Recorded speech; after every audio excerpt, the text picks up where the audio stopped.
prior to the gap up, and it was frustrating because sentiment was accommodating. And you guys know I'm a big fan of that. But because of the market opening up strong and everything bright green and just running away, I didn't have the confidence nor felt comfortable. I'm even talking about intraday of doing too much. Okay. Today, was a little bit of a different tone out there.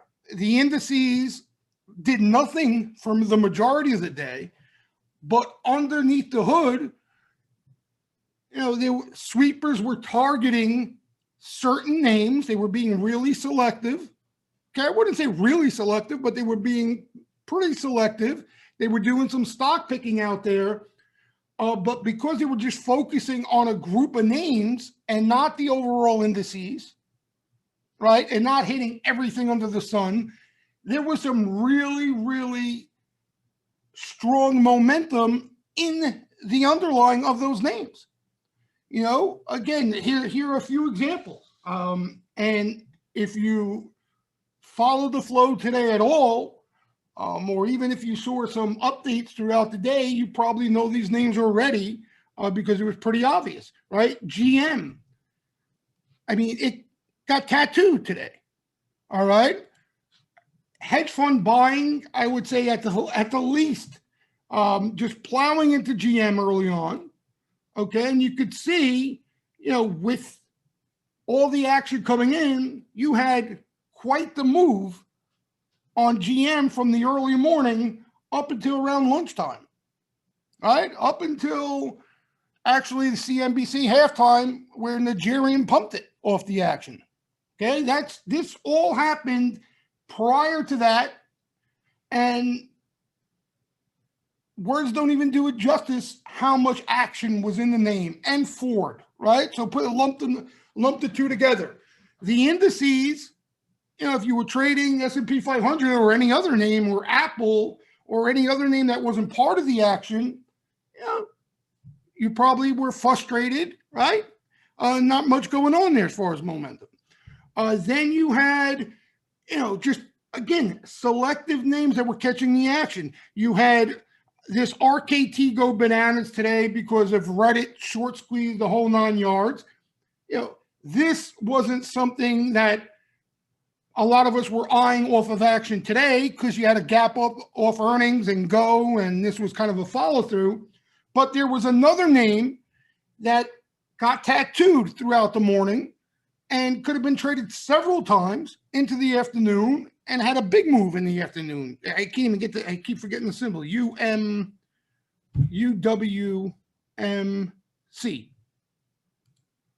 Right? So this thing, you had action right off the open here. Pretty strong. Okay. Then went into some consolidation here. Action went quiet as well. And later on, later on, the action heated up again. And, you had this bonkers of a move where the stock went, what was it? $1 or $2 intraday. All right. So again, selective activity maybe you didn't like the GM and Ford, and this would have been something you'd be more interested in. Then, just other names. It was again, it wasn't that there was so many names. It was just enough of a selection that you can pick and choose, play them all, do whatever your heart desires. WW caught some really strange, unusual sweeper activity in weeklies. What are they playing weeklies for in a name like this? So off the buying alone, there was some momentum. And then, of course, as I sold it, the stock explodes higher into the closing bell. But still, even off selling it, it was more than enough. Again, I'm just off the top of my head right now, just a couple names that caught some of the better action. LVS, more action today. They've been bombing this LVS for a couple of weeks now. All right. So again, the indices did nothing, but there was definitely some buying under the hood. I just wanted to make that point. All right. I've been talking a lot about, like, for me, okay, and again, this goes back to everybody's different. For me, this has been more than enough. In other words, I'm content with doing what I've been doing in this market because of the outside risk out there, okay? Because of the particular risk that we talk about each and every time we have this webinar of late, all right? The intraday activity, even if I have to take a couple scratch days waiting around for a better day like today to come about, on a risk-reward basis, I really just don't have the incentive to stick my neck out and build a position or swing calls for that extra upside. Okay, the risk, for me, the risk isn't worth it. If the risk isn't worth it, why would I do it? Does that make sense? Okay, again, that may not apply to all of you out there. I'm talking about me in particular. Okay, that's my job basically, right? I come in, I see what the flow looks like, I see what sentiment looks like, right? What the market has done, where we're at, and basically all we can do is assess and try to analyze the risk out there. Okay, if we think it's worth building positions with some time to look for that extra reward on the upside, then that's a decision we make, right? If it's not, for me, like everybody has a different route they take when they try maybe to be a little more conservative or try, what's the word I'm looking for? Not to take as much risk, right? To try not to put on as much exposure. Me, I like to be more tactical, okay? So in other words, I'll play a WW, and yes, if sentiment and the market was at a different spot, a more favorable spot, maybe more than likely I would look to hold WW for further upside, okay? Because I feel the risk is worth the reward. Okay, now, because of what's going on in the market, because of the way sentiment lines up, for me, I don't think it's worth it, right? So that, just so you get an idea of how I look at these things, but each and every one of you have to try to evaluate the same things we look at. It may be in a completely different way, but that's generally what you're looking for answers to, okay? Is that extra risk worth the reward? Now, here's a lot of you probably say, well, I know that already. What's he talking about? Of course. But meanwhile, I see time and time again, right? People decide to hold for extra upside, swing, they don't take profits off the table. They're looking for more. But then when the market falls apart on them and they had, instead of taking a smaller profit, now they have a loss, they're suicidal. They're miserable. And that's my point. Like, you should, of course, you don't want to lose money, but you shouldn't be miserable. That should be expected, right? Because that's a decision you made. You took that extra risk looking for more reward, but you understood that there was more risk involved.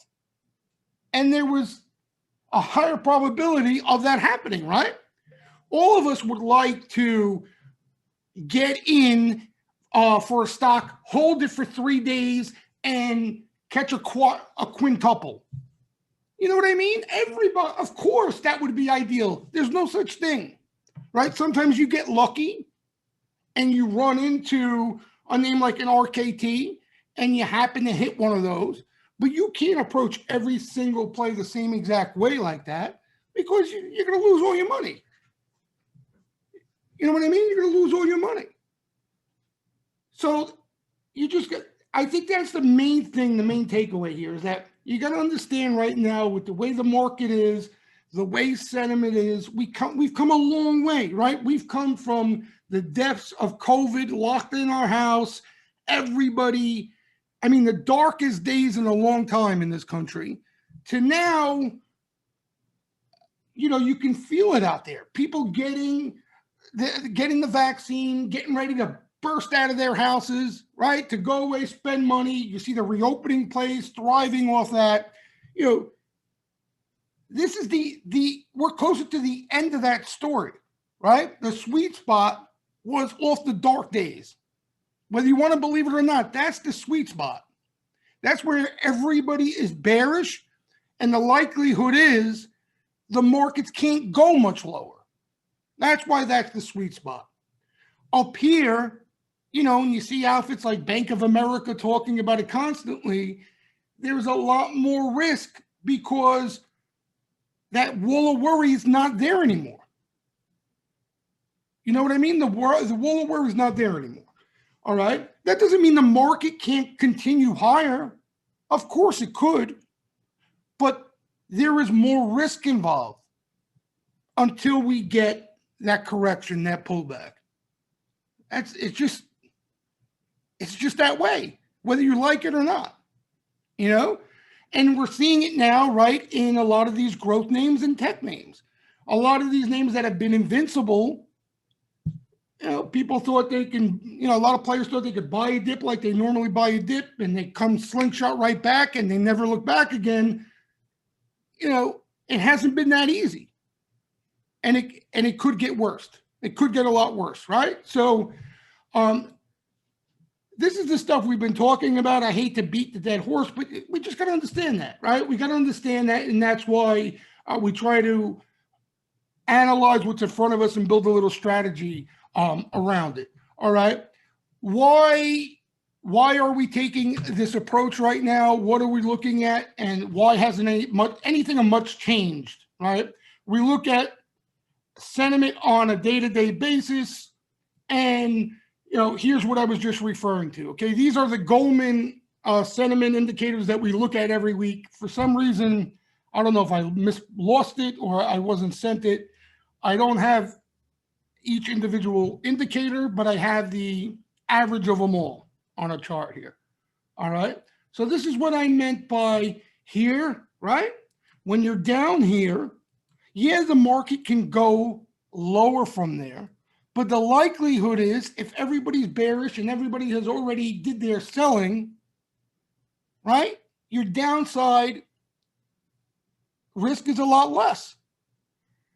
So that's what I mean by a sweet spot, especially when the market starts to turn and you start to see some of the positive things that we look for. So now we're up here, okay? These are Goldman sentiment indicators that they look at as far as positioning, momentum, everything factored in, okay? Right? We were higher here. We were higher here.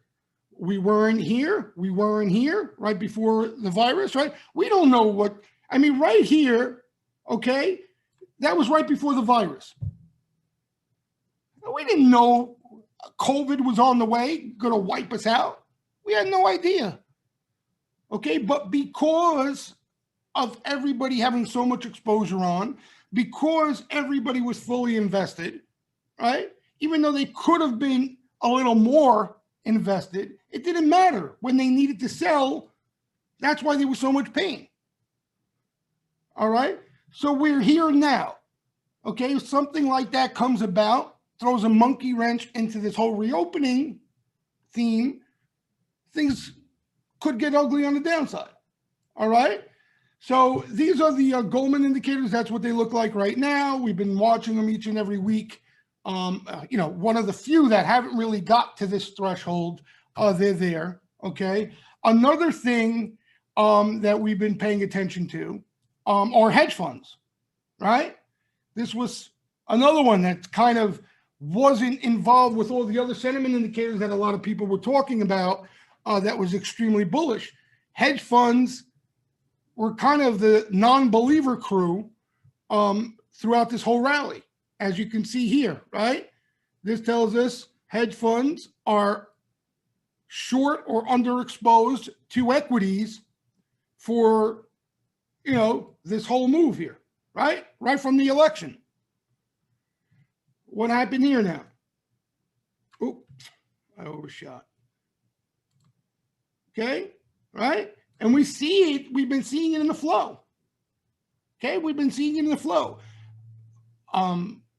MasterCard, GM, all the buying we've been seeing, in my opinion, hedge funds. All the reopening flow, if you ask me, Las Vegas Sands, without a doubt, LVS, the airlines, all the reopening flow, in my opinion, looks like hedge fund activity. Okay, that's what they're buying right now. Okay, they're not buying the tech names that are going south. Okay, when I say they and they're buying as a whole, net. Okay, maybe there's a hedge fund, Kathy, obviously. Well, she's not a hedge fund, but there's a hedge fund out there that is buying tech. Okay, this is as a whole, the whole group. All right, and they are piling into the reopening stocks, right? The economically sensitive names, as the economy is getting ready to reopen. Okay, so this is what's going on now, and this is why we're seeing, you see tech names look like crap, right? They can't hold rallies. They find sellers all over the place, but you know, names like Las Vegas Sands, every little dip is getting bought right now, right? Because they're buying. Now, that's all fine and dandy over the short term. Okay, we talk about it all the time, right? They can support the market. That's why we like when they're down here, because we know that every dip, there's likely going to be some buying from these guys, right? Because they got nothing to sell. The problem now is if they step on the gas and get long, if there's a catalyst that they need to sell, they're going to have, they're going to have an impact on the markets to the downside. If they weren't involved, the likelihood is the probability is more of a shallow pullback where they become buyers. So again, this is something we've been paying attention to, throughout the rally, right?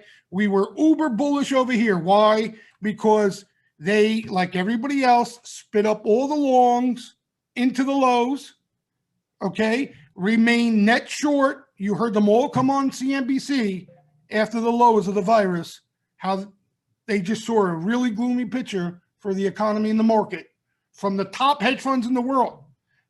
Okay, guys who rarely get it wrong were all on one side of the fence, and that's what this showed us. Okay, the market ran away without them, and then where do we get concerned? Right here, right?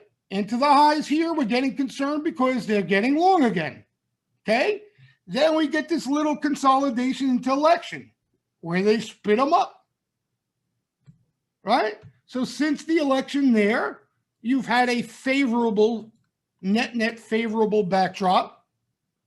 And we may be on the verge of losing that right now. Okay, because of the buying in reopening names that we're seeing. All right, so again, this is added risk here, right? This is added risk. This is what when we discuss, is the risk reward worth it out there to swing? This is the stuff we're looking at, right?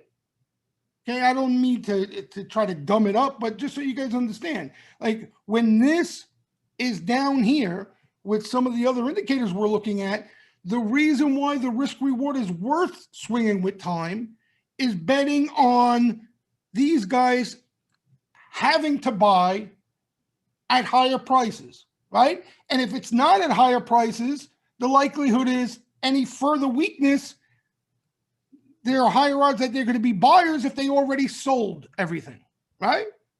So these are the things we're looking at. Position and sentiment, that's all it does is help you get a clearer picture on risk reward. All right, so this is where we're at there. I think this was at a JP Morgan or Morgan. I don't remember. Anyway, this is a global macro hedge fund beta. All right, so this is more of a global read on hedge funds. Similar look, right? Similar look. They're right here. Okay, they've gotten crazy before, and that usually doesn't end well. But right here is where you start paying attention. All right, but this is more of a narrow, even though it's global, it's a little different look than what we look at every week. I found this interesting too. I don't look at it as much because I'm not a bond trader. But it was just interesting how they're positioning in bonds. This is hedge fund positioning in bonds. And you could see here they got cute and bought like this dip, and then they got run over. You know what I mean? So this is bonds. This has nothing to do with equities. But it's just interesting with the whole rate sting and everything else going on out there. You know, what the hell happens from here? You know, do they shake them out and stuff like that? All right, but yeah, I found that pretty interesting that they just got run over in bonds too. Anybody have any questions as far as that? You know, as far as on a risk reward basis, why we look at the stuff, what the hell we're looking at? Yeah, hedge funds. Well, again, it depends on which hedge funds, but you know, they've had a tough time of it, right? They've had a tough time of it. This is not up to date. No, you could see this is actually before. This data is most of the time, this data is delayed by a couple of days. All right. So this is before the actual rally, the snapback rally. So this was showing us that they were buying into this pullback before the snapback. You understand? So yeah, this thing could be up here right now for all we know. Yeah, this thing could be up there. And again, I want you guys to understand, it's not, even if it's here, okay, that doesn't mean the whole world is going to crack and crumble around us. Okay, because it's not like a button or alarm goes off and everybody starts selling. It's just if there is a real catalyst for selling, there's supply that can hit the market, right? There are stuff to be sold. That's what it's telling us. Okay, down here, if and they manage big money, you guys know that. If they have nothing to sell, the likelihood is the pullback is going to be shallow, right? There's no supply hitting the market. If they're all in and COVID hits or something goes on for some selling, that's where you see them get margin calls. They got to sell stuff they like to meet margin calls. They get out of everything. So that's what's got me concerned too about the whole reopening thing. We might as well talk about that a little bit too, right? What I'm concerned about the reopening thing, like the best of flow that we're seeing is all in reopening names, okay? The best price action has all been in reopening names, right? If you look at like today's top bet list, all right? Reopening name, I don't know if LMT is necessarily a reopening name, but whatever. Energy name, tanker reopening name, you know, LVS reopening name, Square, not really a reopening name, GNOG, a casino, General Motors reopening name, right? So Planet Fitness reopening name. The majority of the top action we're seeing out there of recent has been in reopening names. Right, the airlines, some of the airlines have UAL, Save, so all that stuff. So the reason, though, I'm not as gassed up as you probably would think I am in these names because they're catching legitimate flow. And you know, you guys know I'm a big rotation guy. I love rotation, especially out of the stuff that the riffraff is staring at. The problem is a lot of that stuff they're rotating into is already hot. You know what I mean? Is already hot. Like that trade is not like they're rotating from tech into reopening into the lows or awful pullback, right? These names have extended off rallies. So now energy, right? And we've been talking about the Kalanovich squeeze and all that stuff for, you know, at least a few weeks now, has had a really nice move. Okay. So now if you want to be a buyer and start new positions, you got to start them up here, right? As hedge funds are plowing in. And that's, for me, like, it doesn't have to go wrong, but there's a recipe there for a disaster if something goes wrong. You know what I mean? Like for me right now, I'm, believe it or not, more interested in the other side that they're selling the shit out of.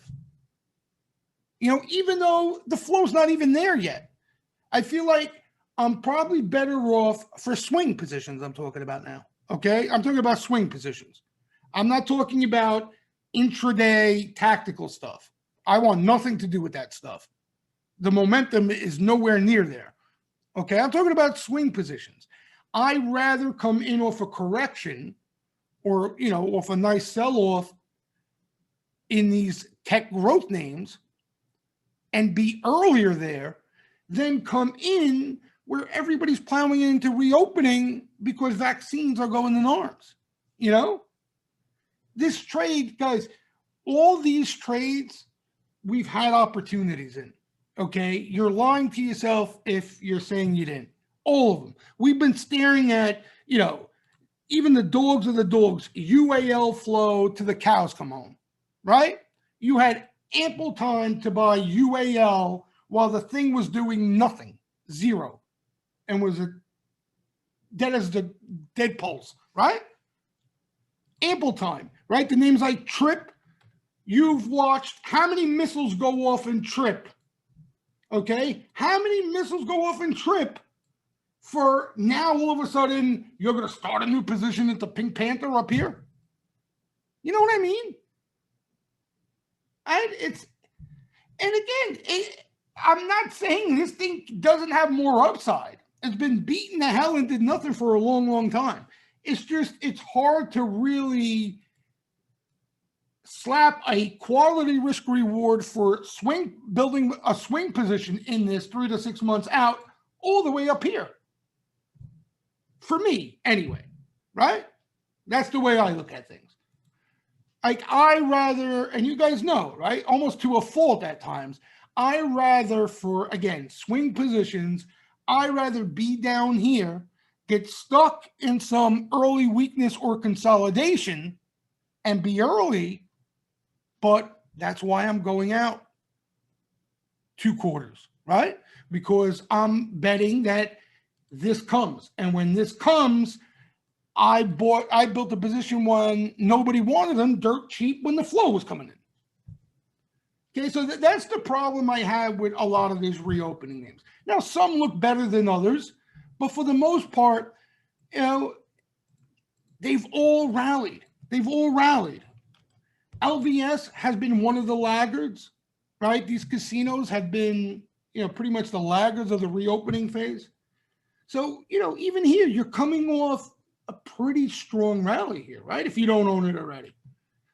So you ignored all this action we saw because there were bombs going off. Go check the tweets and the board. There were bombs going off in this thing a couple of weeks ago. So you're either in it already, is my point, or you're buying up here now, right? Disney, probably the best reopening play out there. Look at the move on this. Look at the move. Caterpillar. Jesus Christ. So that's the problem I'm having. Okay, that's the problem I'm having. And the way I trade, the way a lot of you trade out there, the way you guys play the game, we're not going to have ideal swing opportunities all the time. You know what I mean?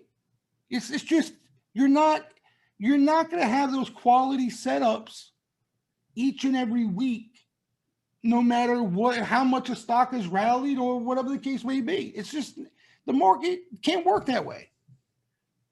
Yeah, this thing burned through several niners. Look at this, several. Right here, you had a little dip, but look how strong. Right, niner here, little dip. Niner here, no dip, little dip. It's just been a beast. That's what I mean, Peter. We've had ample opportunity here. Ample opportunity. Deer, I'm scared to look at deer. I'm scared to look at deer. Oh my, I didn't want to pull it up. You made me pull it up. Holy Jesus. So is this the start? Is this the start here? You know what I mean? Is this the start? Again, just like the tech, we were talking about this in some of the tech names, right? We were talking about this in some of the tech names.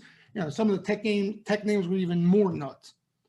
But there's only so high you can go before you run into some either lengthy consolidation or a pullback. A pullback. Now, if we get some sort of correction in the market where reopening names correct as well, and you're talking about now like a Caterpillar, comes in and shakes some bulls out, and you get another shot at it, that's a different story. But come here at the top of the Statue of Liberty's torch, and I'm going to start swinging positions. I don't know. I don't know if I can do that.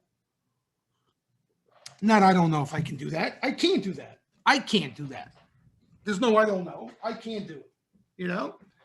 So that's the problem, guys, that I've been facing for a good portion of time now, going back to late last year, as you guys know. As far as swing trades are concerned. I missed my one kind of entry. That was around the election where we got that pull, and then the election just slingshotted. You had that slingshot rally, and you had a couple of days to get whatever you can get your hands on, right? And that was it. After that, I felt like, I had to chase, and it wasn't worth swinging much. There were some stuff here and there, that I took for a swing, but not to get aggressive. Now I don't have any. Well, I wrote Teva. I have Teva, the calls for a swing. I got out of Vive. I don't have anything for a swing now, Sean. Anything. So I had a few things. Now I have nothing. Now I have nothing. And what I did, if you guys remember too, last year, what I did was late last year, I moved more to equity, if you remember, Sean, right? So instead of swinging calls, going out to, further out, I started to swing some equity so I can be more nimble, kind of like when you guys play weeklies and front month, only going a month out. I usually like to play equity when I play like that. So that's what I did late last year into the beginning of this year. Now I'm not doing much of that. Right, exactly. I haven't been doing much of that at all either. I've been, and it sounds silly because you could still maneuver and get out. Things don't have to fall apart overnight.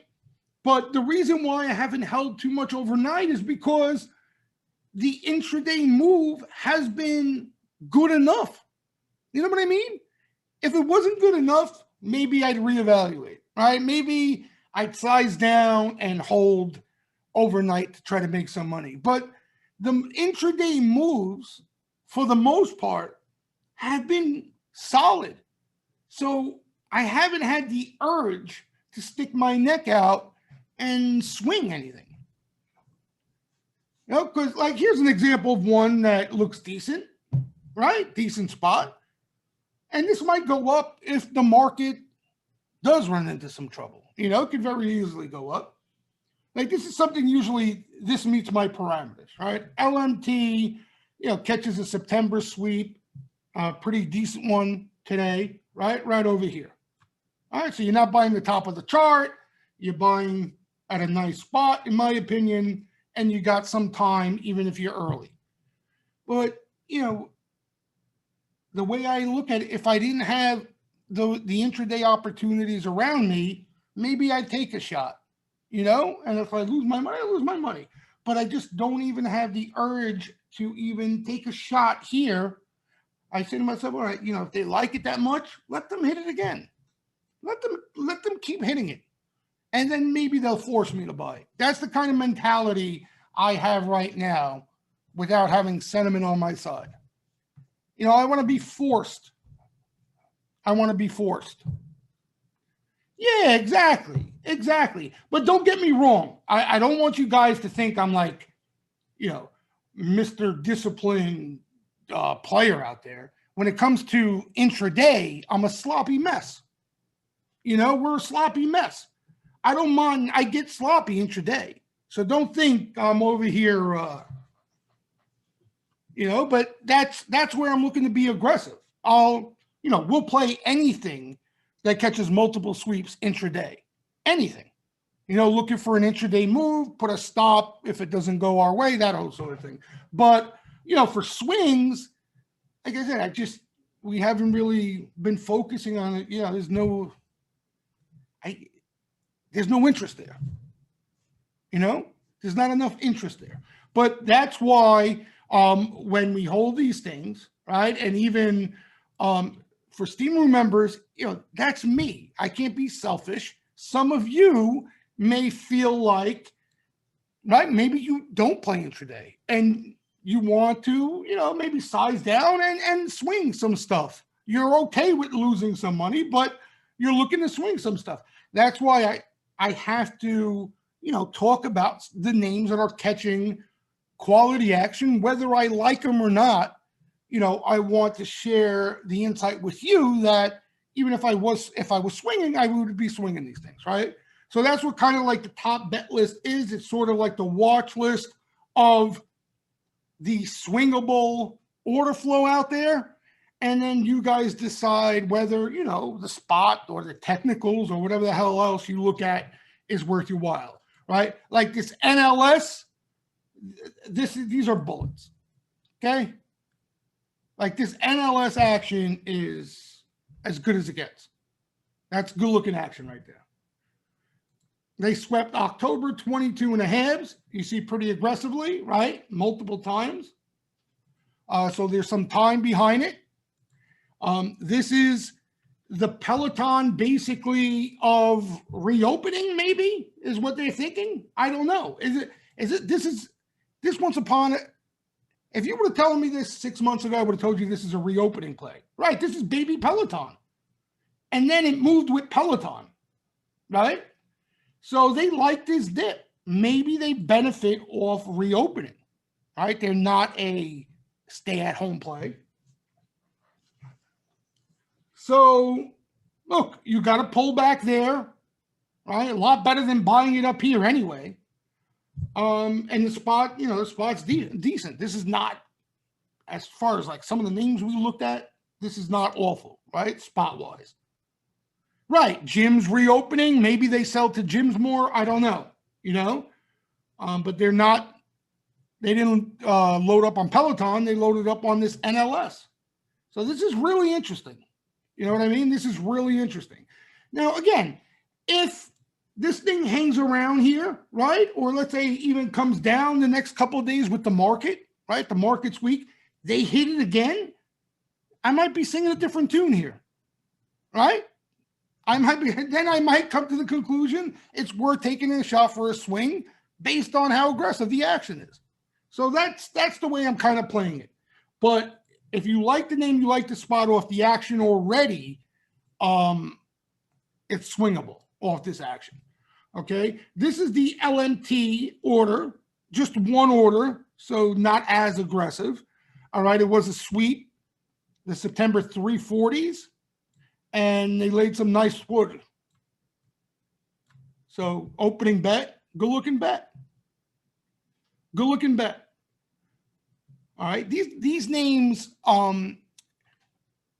the top of my head, I guess I'm just guessing based on the macro setup, they probably are weak because of Biden winning the election, right? They've had an unbelievable start when Trump got elected because of all the money that, you know, would have been poured into defense. The Democrats are kind of the opposite of that. So that's why it's been weak maybe. But this sweeper here is betting on at least a bounce, September 340s. This came in a little later, GPRE. This is another energy name. There's been a ton of energy flow. All right, tons. This is what she looks like. Look at this move from the start of the year. Look at this. So again, you're not early, you know, but look, keep scrolling back, right? So again, the order is good looking. That's all I can tell you. It's a good looking sweep. March, short dated, March 29th, $500,000 sweep. This is another one that interests me, STNG. I kind of like this one spot-wise the best of them all because you have time. This, I think, is the last litter of the reopening theme. Okay? These are the tankers. All right? When you go into a recession, they're the first to get hit. They get hit before you even know a recession's coming. You know? And interestingly enough, you know what's sick about this? You see this? You know when that was? That wasn't COVID. Right? This was before COVID. Oh, no, this was COVID. My bad. No, it was before COVID. It was before COVID. That's the scary part. Right, Norris. You know, but I'm a conspiracy theorist, so you know, I'm not the one to this started these tankers really started selling before COVID caught fire. And then you can see just decimated, right? Decimated. So we had the recession. We're coming out of the recession. So now this thing should, right? That reopening thing should heat up. And yeah, exactly. And you have, I'm sure, a short position in this thing. They shorted out the years on the way down. You know, and you know, you got a lot of room up there. You got a lot of room. The CEO, I think, has been buying. He loves to buy options, this guy. He's a bigger degenerate than all of us. You know, bigger degenerate than all of us. I think he bought calls, dated calls recently. So you got a little story here. This one, as far as setup, I like the best of them. Okay. May not be the best flow of the bunch, but again, where it is and story of the reopening thing definitely has room. They played October 17s too. 10%. Wow, I thought even more than that, but that's not bad. I'm going to pull up the chart on, you have that chart, MGR, too? Have they been covering? I'll take a look. I'll post it when I get off of here. Oh, all right. I'll post it when I get off of here. I'm curious to see if they've been covering or not. All right. So keep an eye on it, especially again, and guys, one of my favorite things when I'm like, when the market goes into correction or I'm sitting on my hand swing wise, my favorite thing to do is, you know, you got the top bet list, you take the names you like off the top bet list and wait for more. You know, it only makes it a better play. Like I keep bringing up SE to you guys, right? Like SE, the reason why I was so junked up on it, I had no interest in it off initial activity. We were in the middle of a correction. It actually caught a risk reversal, and I still couldn't get interested in it because the market looked like total hell. But a couple days later, they came back and hit it again. And then they hit it again, right? So I was forced to have an interest in it. So if you're taking, you know, a more conservative approach with swing trades, you know, it doesn't hurt to keep an eye on these things and wait for more action. Let them convince you that they really like it if you're not sold. Here's the LVS. This was one of like 5 sweeps today. This one was an opening sweep, April. You know, size-wise, this LVS catches monster action. Monster action, you know. So you got a nice size here on the opening bet. There was several other lines around it. Square actually has been seeing action here and there. All right, doesn't fit the bill of reopening, but you got, you know, again, if we're talking about hedge funds, here you go, right? Definitely been some big boy action in the square. What does it look like square? Came off, pulled back recently, right? Let me see. Yeah, they had news of that bank, right? Today. Oh, wow. So this thing had, oh, this was up today. Yeah, it had to pull off earnings. So you had a little dip there. Yeah. Not as bad as some of the others. But so you had a bet into strength. I thought that was into weakness today. This name, I played it, the equity. I don't have it anymore. I don't even know where it closed. Probably higher than where I sold it. Where'd it close? Oh no, right around. This thing caught action yesterday. Yesterday was the ideal spot. Ideal. You know, so I bought, yeah, I bought a little equity and I actually flipped it into today. But yeah, I like this name. This is an online casino. And, you know, you could see here, yeah, Super Scion Blue. This thing was really oversold here. And actually had a pretty decent move yesterday. I had some cushion. That's why I held it. Let's see here. Is this the, oh, it is a 5 minute, yeah. So anyway, you know, again, keep your eye on it. It's a little extended from where they bought it yesterday. But if you've got that cost on it, you know, I don't blame you for holding it. It looks good. GM, this is just, I handpicked some of the action in GM. Yeah, this was a SPAC, GNOG, exactly. And we'll talk about SPACs too, guys. Remember what we were talking about in SPACs? There's been nice correction in the SPAC arena. It's been really healthy. You know, exactly what we wanted to see. You know, it hasn't been easy money, that's for sure. I know I took quite a few scratch and stopped out of day trades on some of these SPAC trades. It hasn't been easy there at all. That's good because it was getting out of control. So we'll talk about that in a bit. But here's GM. This was the line they tattooed, April 60s. And you could see, I wanted to put, oh, these are all from 11 o'clock. These are all from 11 o'clock. And Nigerian pumped it on CNBC, so there was a ton of action post Nigerian pump as well. All right, but sick move there. And GM, look at the daily on GM. That didn't look awful either, right? I mean, all considering. So here's where she started the day today, GM.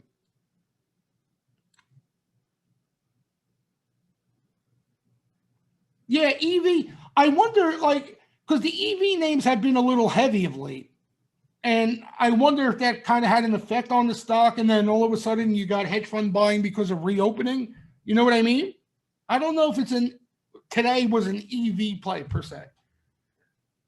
You know, but a couple times, this was another decent entry here, right?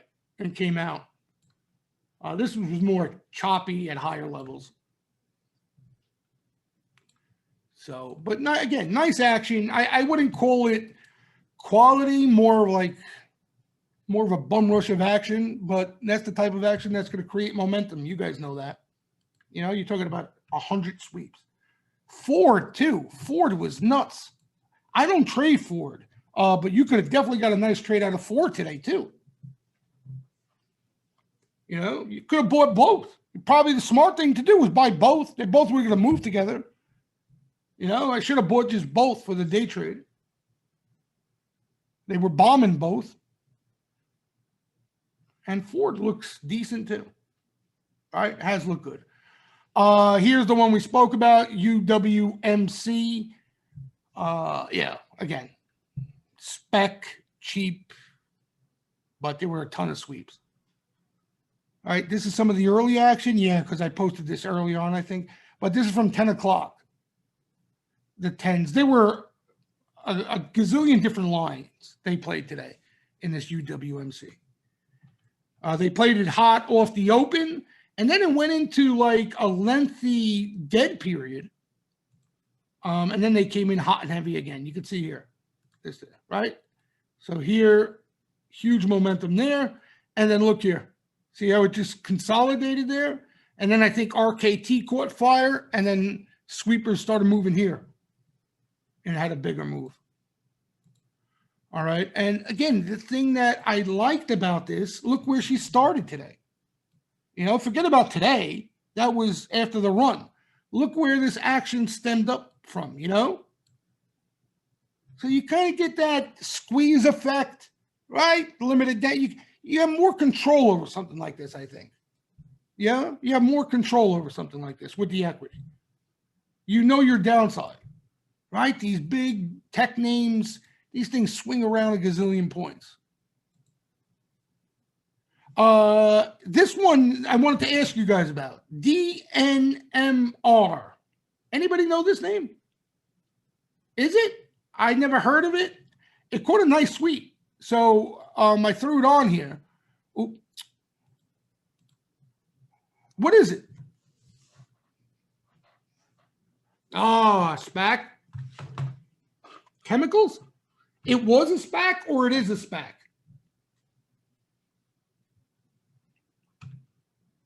DNMR. Was. Okay. DNMR. It was a SPAC. Yeah, so it caught one sweep. I figured I thought it was or is a SPAC. Because I never saw the name before. I never saw sweeper activity in the name before. So you got a niner here, niner low. But its SPACs have been dicey. You know, they've been catching flow too. They've been catching flow. It hasn't been the problem.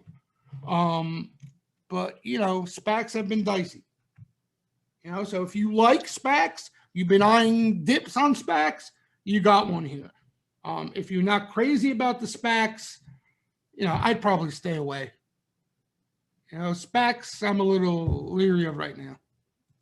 But again, they've been correcting. So the more you get chop and a correction out of these things, I'll end up taking a liking to them again. You know, the reason why I had a bad taste in my mouth is, this.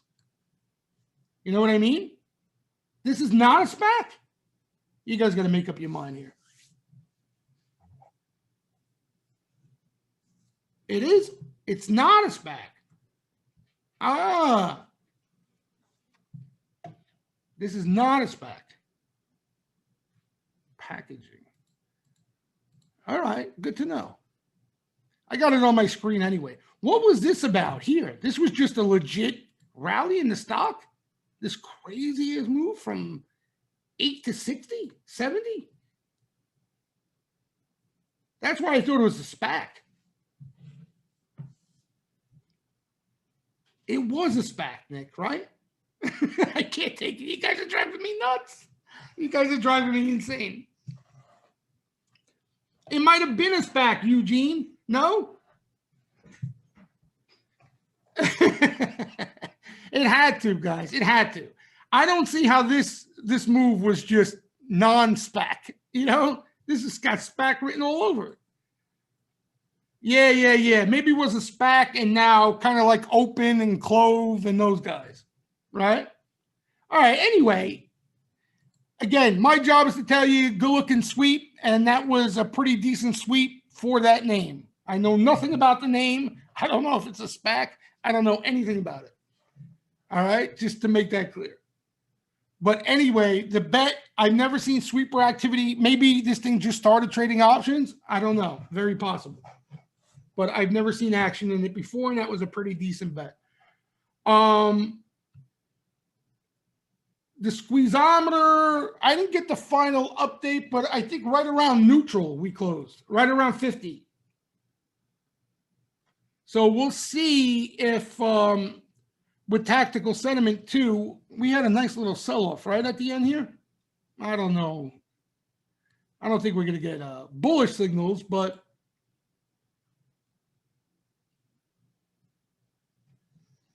QQQ, yeah. On Sentiment Trader, probably we get on the NASDAQ. Yep. Let me see. QQQ. Oh, wow. Off that, right? I would love to see some nice action in tech. I really, not tech, high growth. You know the names that we've been looking at for the last webinar or two, the names that have been really hit nicely. You know, those are the names I would love to see some real deal buying in.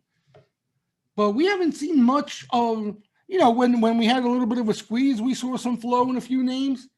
But, you know, we haven't seen anything to get excited over, you know, but that's where I would like, you know, we talk about like this, right? We keep bringing it up, like a name like this. Now, and listen, if there's not, you know, it can rally without me because maybe it's early, you know, maybe this thing's got some chopping around to do, or maybe it's got lower to go. But, you know, this is the type of stuff. I'm a growth guy, you know. I get anti-growth when it gets too crowded. But these are the type of names, you know, when you swing, you can make some nice money on if you catch them at right spots, right? No, Fastly, it was a little stupid put action, nothing else. Net, I haven't seen anything really, really good looking in net. Net could catch some good looking flow.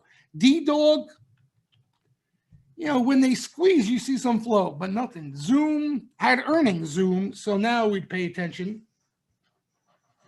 You know, bought shares, NLS CEO bought shares last week at insider buying up here, huh? Wow. Interesting. Yeah, throw some names at me. Geo, this and the other one that trades with it caught some spec action. It could be off some Biden bill or something, and they're looking to play a squeeze. It could be CXW, I think is the other one. You know, maybe there's a bill in the works for the jails or something like that. That's usually, yeah, exactly, Ryan. They usually move off that. They squeeze off that. Sometimes if you get lucky, you know, you get some nice squeezes. But it's spec action. You know, it's spec action. SMH2, huh? Ooh. Jesus, already? But those are quick sentiment signals too, those. Off a down day, huh? You know, and the other tech names are where all the big money's going, guys. So they're not buying you, right? They've been staying away from stuff like that, but they're buying, you know, Texas Instruments, NXPI. Like, these are the names, if you want, even if you want to play tactically, these names on dips, you see flow, they snap right back. They snap right back. So these are kind of, if you want to stay with tech, you'd probably want to stay with these names if you're playing, you know, on a short-term basis. Yeah, kind of. I guess you're right. It's not even all the semis dead. It's more of the cyclical semis, the old school semis. You know what I mean? So basically what happened was you had the NVIDIAs of the world, all of them catch all the flow, all the hype off all autonomous vehicles, all that, right?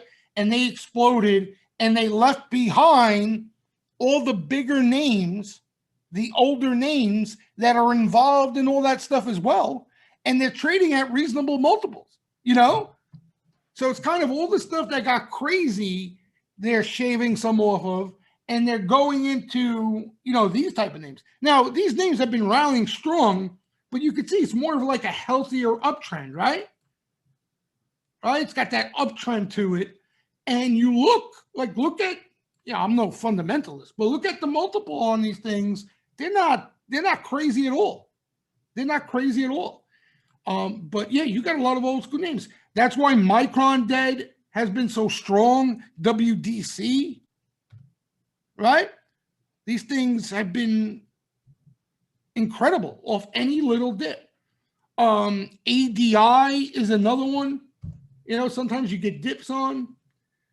So, you know, they're just not as sexy, right? They're not they're not too appealing because they've already moved. And, you know, to catch that bigger move from here probably is going to take a lot of, you got to sit through dips.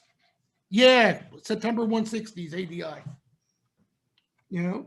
Yeah, and even, you know, that's what a lot of us are hoping for, is that when this dust settles a bit, we'll see what happens with this whole rate scare and how it plays out. But when the dust settles, what a lot of us are hoping for is that even if they don't come into the old growth names, there'll be new small mid-cap names that we don't even know about that, you know, sweepers find. You know, so that's certainly possible too. You know, it just hasn't happened yet. Exactly, the underbellies. Like someone just mentioned, you know, a name like this, I remember like when they were buying the NVIDIAs of the world, all that, you know, this kind of went without anybody realizing, you know, caught some really nice action. You know, so this is kind of the stuff I'm hoping for in the tech growth world, that because small caps too, I'm sure there are names out there, you know. But yeah, LSCC, this thing's a beauty, you know. This thing's a beauty. The other one too that took some time, ON. Now all of a sudden everybody's gassed up on this thing. You know, so looking for the new LSCC, the new ON. You know, we're kind of still early on in this rotation scheme of things where they're throwing out growth and they're piling into reopening.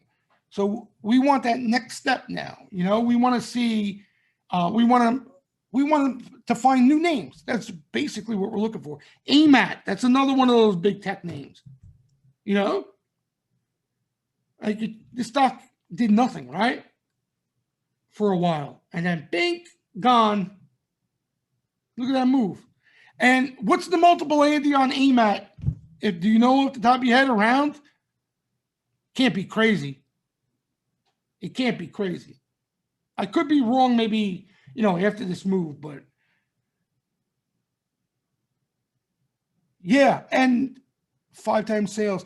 And that's another thing, right? Like the worst is behind them. 23 multiple. Would you believe me if I told you 23 multiple? Okay. 23 times earnings, AMAT. You know, so that's why they're doing this. Right? And the logic behind it, again, not to get too macro, the logic behind it is if rates are going higher, PE multiples compress. So it's harder for like a Zoom and some of those high growth names to work themselves into their multiple. You understand? So they do a lot of hanging around until their earnings catch up. You know, and that's why they're looking towards names like this all of a sudden, right? Where were they? And now the worst is behind them too, earnings wise. You know, another one that fits the bill. Oh, you guys know we love this stock, LRCX, right? Look at this beast. LRCX is a beast. A beast. A beast.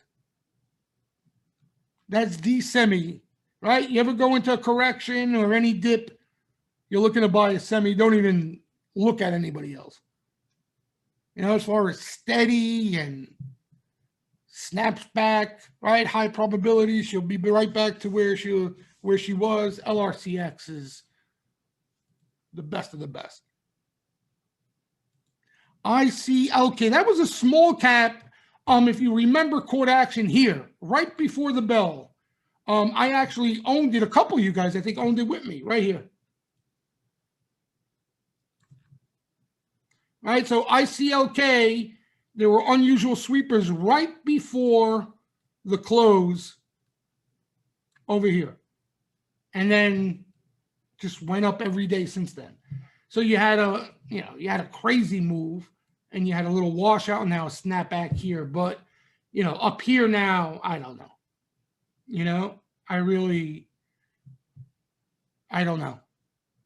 Yeah, caught flow. No, today caught flow. Oh, that was, wait, was that yesterday? Oh, maybe yesterday. You're right. Yeah, it did catch flow. But if you like the name, who am I to? I don't know much about it. All I know is where the initial activity came in, and that was down there. So, but you did have a sharp little washout there, maybe shake people out. What else? There was another. Here's another semi.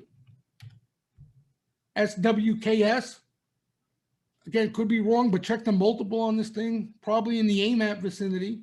This is a beast too. This is a beast. SWKS. I remember this was the NVIDIA. It was today, right, MGR? I thought I was losing my mind. But look, right? And here, see this? This is where a lot of those hot growth names are, were. So they, this is normal, right? It doesn't always have to be this long, especially if you're in a bull market. But, consolidation for a decent period of time is a healthy thing. But I've seen that. You see this? I've seen this so many times in my career, guys, that I hate for swing positions being a buyer up into this. You know what I mean? With time. Because you don't know when that music stops. And when it does, it does. Can you imagine, Joe? You'll have the riffraff pulling their hair out of that. If Tesla goes into consolidation for 5 years, holy cow. Holy cow. But, look at this move. Look at this rally. So, like, for me, okay, we're all QE on steroids, so it could always be different, okay? But when you see moves like this, one or two things happen. Either, I told you guys, I've seen growth top leaders get chopped 40% off their highs, okay, and wash out a good amount of these guys, and then go back to new highs. Or you go into lengthy consolidation like we've been looking at on all those other tech names. Like, isn't like Teladoc going through that, right? Well, so there's money to be made trading, okay? Again, I'm going to throw the T word, tactically, right? You can trade, but if you're holding for that big move with time, you got to get really lucky. You got to get really lucky. What's more normal for it to happen is a big choppy phase or, a harsh pullback. That's even better because it's quicker and done. But we can't get that for the life of us right now. We can't get that. That was the beauty of the late 90s. I sound like a broken record, but you don't understand. Now in hindsight, it was a beautiful thing. But when you were going through it, you thought it was a crash every time. You thought it was a crash. So a name like Shop, okay, would run like this, then from 1,300 go down to 800, 700, then go back to new highs and another leg higher, then get chopped in half again, then go back to new highs. You know what I mean? But you had those buying opportunities constantly, every 3 to 6 months. Now you don't have that. Now they've been slowing down. There's no big shakeout in these things. CRSR. I like this name. This is there's been some Sharpie buying in this. I like this name. You probably need, the growth names to do a little bit better or catch more flow, one or the other. But I think by accident, what is it? David, what they sweep? What was the month? August? The Sharpie sweeping it? August. So here's my bet, okay? By August, you're going to get a pop to the top of the range here. That's my gut. More than that, if these names find their footing, if they catch more flow, there's certainly a possibility. But I think by August, you're going to get even if it goes lower from here, you're going to get a rally to the top of the range here. And that would be a nice move. So that's not bad if you want to sit in it. No, it was a Sharpie sweep. That's why. It didn't hit the board. In other words, there it is. Thank you, Joey. Right, David, that's the problem, right? That's what I'm faced. You know what I mean? That's the problem. You understand? So that's where, listen, you can do a little bit of both. You can do a little bit of both, right? If you really like CRSR, right? Let's say you really like the stock. You got a Sharpie sweep in it. So you might as well take a shot. You don't have to go crazy.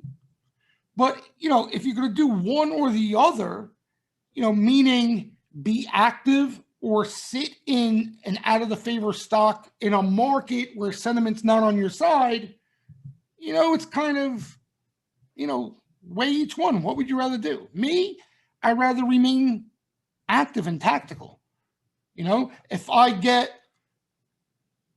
we get a washout where sentiment's back on our side, I'd be singing a completely different tune. A completely different tune. Yeah, there you go. Ani hit the nail on that. That's probably your best bet, for shorter term swing stuff. You get bullish sentiment signals, you take a shot. You selling, yeah, exactly, Ani. Right? And with Gamma now, the way Gamma's playing out, it's a beautiful thing. Like, look at the rally we just went through. That's not enough for you guys? And look, on the chart, yeah, well, dangerous if you're doing the wrong things. But the reason why we like low gamma, Dan, is because of what just happened. You get bullish sentiment signals, which raise the odds of a squeeze, and your squeeze looks like that. Like, what's crazy? Look at the chart, right?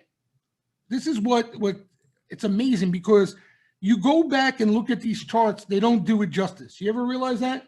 Okay, look at NASDAQ. If you missed the last couple of days and just came in today, you felt like nothing went on yesterday, right? Felt like nothing went on. But if you place the bet of bullish sentiment signals with Gamma where it was, that squeeze yesterday was ferocious, no? Yeah. So I forgot who asked me the question, which was a great question about a bear market. We could be in the start of one right now. And this is that's what you would be looking to do, That's what you would be looking to do. But on Dan's point, low gamma is, again, I don't know if I would use the word dangerous, but what he mentioned, violent moves. You get a lot of moving around, Rallies and sell-offs will disappear before your eyes. So that's like, look at yesterday, right? You chase tech into the highs yesterday without sentiment on your side, and you get caught in this, and now you're licking your wounds a bit. So that's what we have in front of us right now. You guys just painted the picture. That's why, Tom Lee, listen, I give Tom Lee all the credit in the world, He gets put in my camp, perma bull. So we have something in common. But he's been right. So, people make fun of him. I'd rather be him being made fun of and being called a perma bull than a perma bear, He, what his problem, it's not a problem, but I think he pounds the table and on the same tune over and over. And I think people, don't take him serious at times because of it, So he's been bullish, from the get-go all the way till now. There's been no change. Like, he had an amazing call recently too with energy, no? And the epicenter names.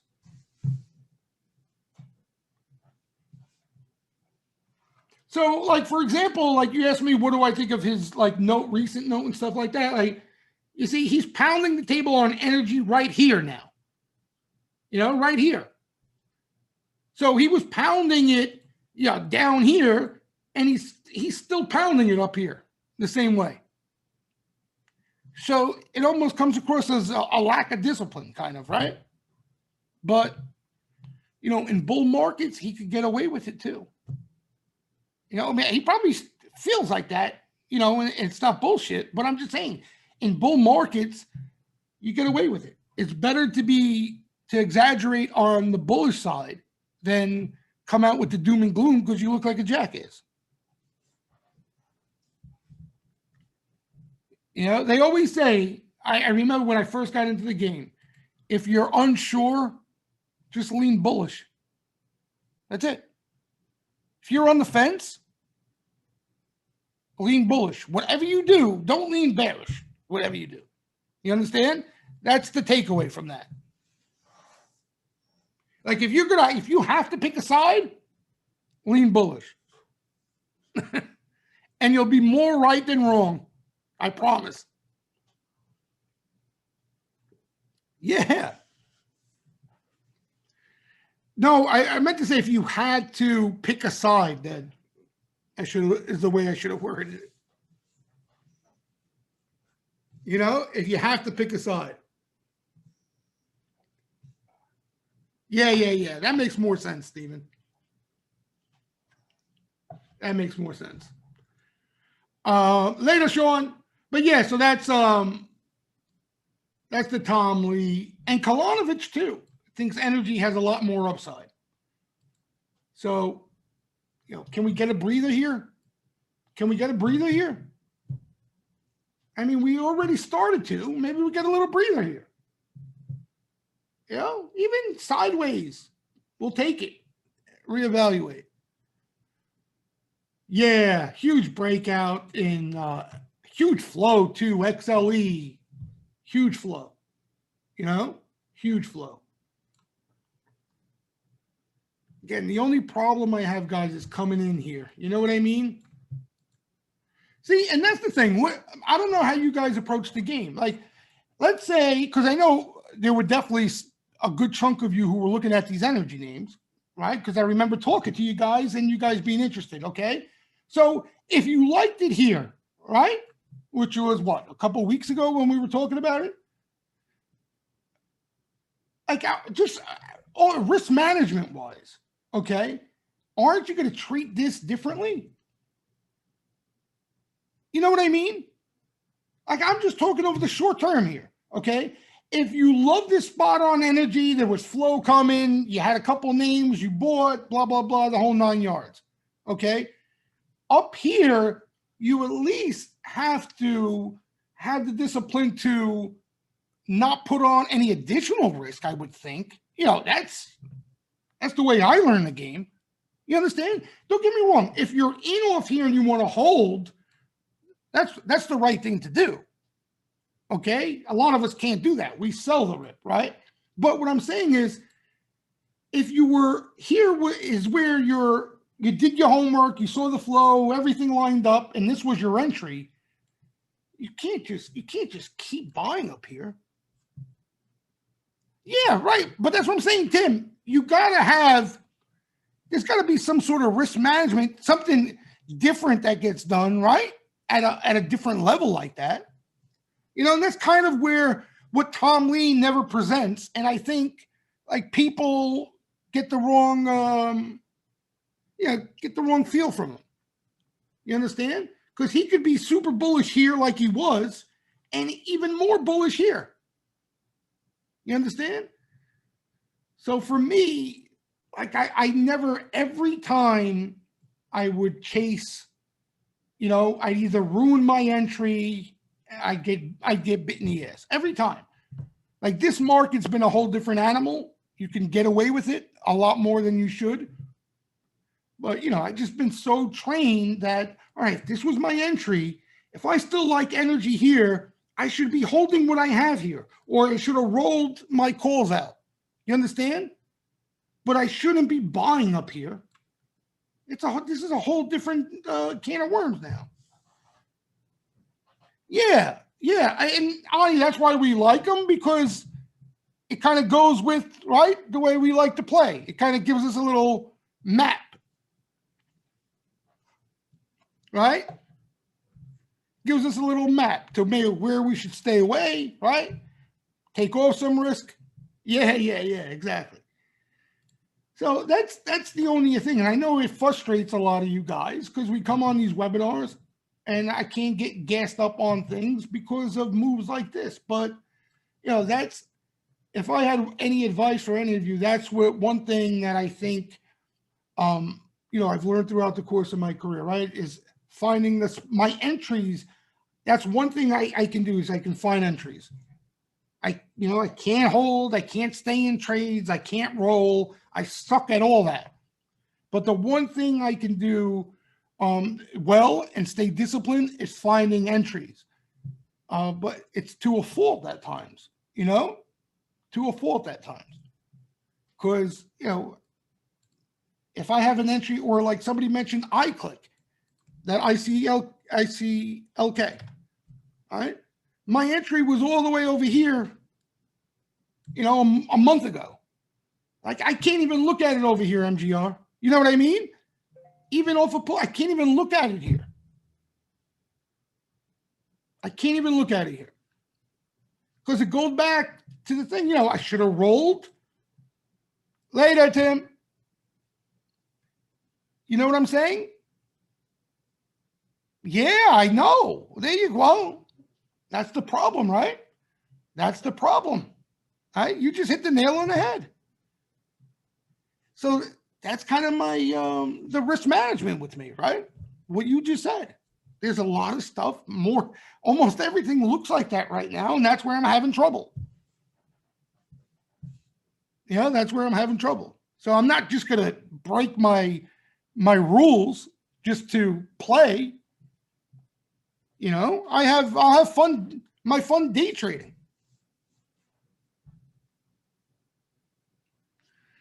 And so, I can't help you there. And like Dan saying, it's not the mechanics. You got to understand something about this game.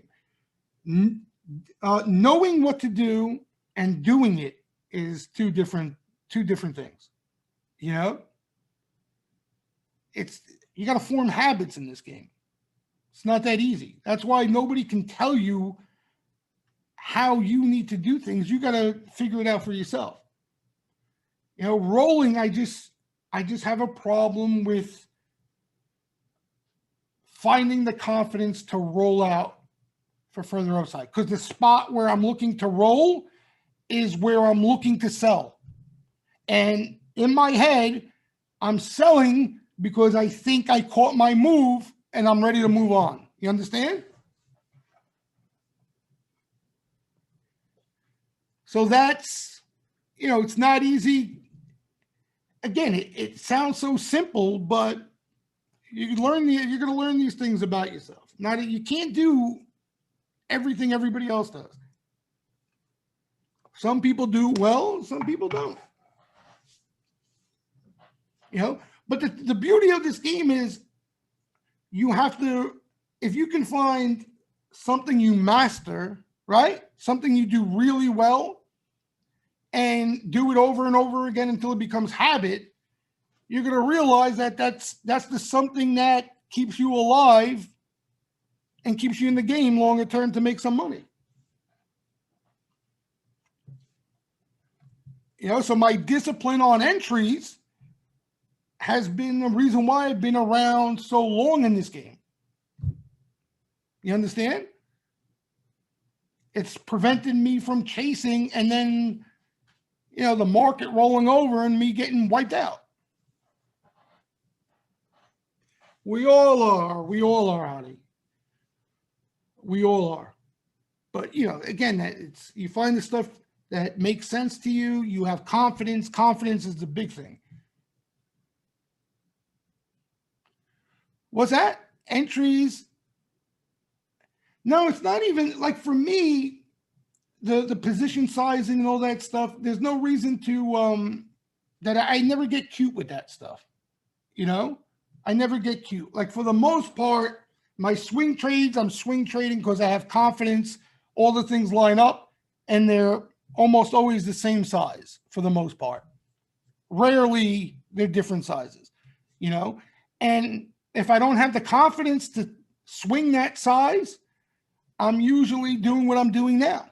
And that's trading intraday, you know what I mean? And stuff like that. So again, it's all, for everybody, it's different. You gotta figure this stuff out on your own. You know, you know, all of us know what we need to do. You know, it's just a matter of doing it. That's it. But it's not easy all the time. It's not easy all the time. All right. Anybody have anything else to add? Any other stocks? Any question, guys? If you have any, especially you guys who are members, any questions? Later, Ronnie. D-Dog, I haven't seen anything even decent in this thing. You know, D-Dog could catch. You remember when D-Dog caught the action? Where was it? Here? Yeah. Remember in that last correction? Like, that was the action, right? So that's what you kind of want to see here now. And you can't miss it, Andy. You won't miss it when they hit it. Like, it's pretty obvious because it'll be like 3-4 sweeps and they'll, you know, all be pretty decent size. Thank you, Mike. Boeing is in that reopening theme, and I think as long as this continues here, they're going to buy dips. So I think you look towards that, you know. Be careful chasing green, but on down days, I think you get snapbacks on these things because I think people want to own it. Brett, I appreciate it. All you guys, I appreciate the kind words. I really do. GSAT, yeah, they've been moving positions out in GSAT. So if you remember, they bombed this thing, right? And now what they've been doing is all the positions that they've rolled and bought when this thing took off, they're moving out for more time. You know, so they probably, the reason why they're probably doing that, they think this thing probably hangs around here a bit.